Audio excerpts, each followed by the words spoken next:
ଲୋକନାଥ କିନ୍ନର ସଂଘ ପକ୍ଷରୁ ନିଷ୍ଠାର ସହ ମହାସାବିତ୍ରୀ ବ୍ରତ ପାଳିତ ହୋଇଯାଇଛି।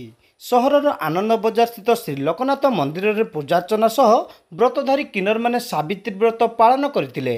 ବିଧି ଅନୁସାରେ ମନ୍ଦିର ପୂଜକ ପୂଜା କରିବା ସହ ସେମାନେ ଦେବତାଙ୍କୁ ପୁଷ୍ପାଞ୍ଜଳି ଅର୍ପଣ କରିଥିଲେ। ମହିଳାମାନେ ନିଜର ସ୍ୱାମୀଙ୍କର ଦୀର୍ଘାୟୁଷ ପରିବାରର କଲ୍ୟାଣ କାମନା କରୁଥିବା ବେଳେ କିନ୍ନରମାନେ ସେମାନଙ୍କର ଗୁରୁଙ୍କର ଦୀର୍ଘଜୀବନ କାମନା କରି ପୂଜାର୍ଚ୍ଚନା କରିଥିଲେ। ସଂଘର ସଭାପତି ପ୍ରିୟା କିନ୍ନର ଓ ସମ୍ପାଦକ ନନ୍ଦିନୀ କିନ୍ନରଙ୍କ ଉଜ୍ଜଳ ଭବିଷ୍ୟତ କାମନା ସହ ସମସ୍ତେ ପୂଜାର୍ଚ୍ଚନା କରିଥିଲେ। ପ୍ରତିବର୍ଷ ଭଳି ଚଳିତ ବର୍ଷ ବ୍ରତ ପାଳନ କରାଯାଇଛି ବୋଲି ସଂଘର କର୍ମକର୍ତ୍ତାମାନେ କହିଥିଲେ। ସାବିତ୍ରୀ ବ୍ରତରେ ପୂଜାର୍ଚ୍ଚନା କରି ସେମାନଙ୍କୁ ବେଶ ଆତ୍ମସନ୍ତୋଷ ଓ ମାନସିକ ଶାନ୍ତି ମିଳିଥାଏ ବୋଲି କିନ୍ନରମାନେ କହିଛନ୍ତି।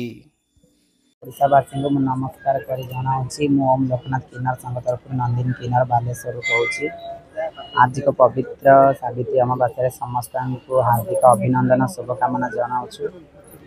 आमती साधारण नारी मैंने करती सावित्री व्रत पालन आम से भाई प्रिपरेसन आम तो काली रात आम सजधज पूरा होकर माने हाथ में मेहंदी फेहंदी कर सजधज होकर काली रात बहुत उत्साहित जे आज सावित्री व्रत पालन करूँ बोलिकी आउ सकाल सकाल मुंड पूरा गाधेक आसी निजर सजासज सह सिंगार साजिकी आसिक बट गछ मूल बसिकी सावित्री व्रत पालन कर उद्देश्य माने कौन नारी मैंने जमी स्वामी पालन करते आम सेमती आम जे किन्नर कल्चर अलग बोलिकी आम आम गुरु दीर्घायु कामना कर।